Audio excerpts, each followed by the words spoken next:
ہم کریں گے ہر مظلوم کی حمایت۔ बिस्मिल्लाहिर्रहमानिर्रहीम। अस्सलाम वालेकुम। मैं हूं हुरैन फातिमा और आप देख रहे हैं हिमायती न्यूज HD चैनल। नजर डालते हैं आज की अहम खबरों पर।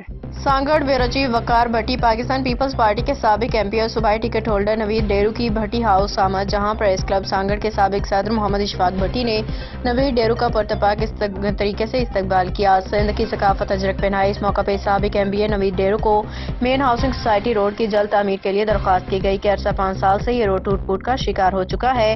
कई जगहों पे गड्ढे खड्डे पड़ चुके हैं, जिसकी वजह से आए रोज हाउसिंग सोसाइटी रोड पे हादसात रूनुमा हो रहे हैं, जिस पे नवीद डेरू ने प्रेस क्लब के साबिक सदर मोहम्मद इशफाक भट्टी को एक इंतहानी कराई कि आपके इस अहम मसले को तरजीही बुनियादों पे हल किया जाएगा। जल्द हाउसिंग सोसाइटी के अवाम को रोड से मुस्तफीद कराएंगे। अब तक के लिए इतना ही। मजीद खबरों और अपडेट्स के लिए देखते रहें हिमायती न्यूज HD चैनल।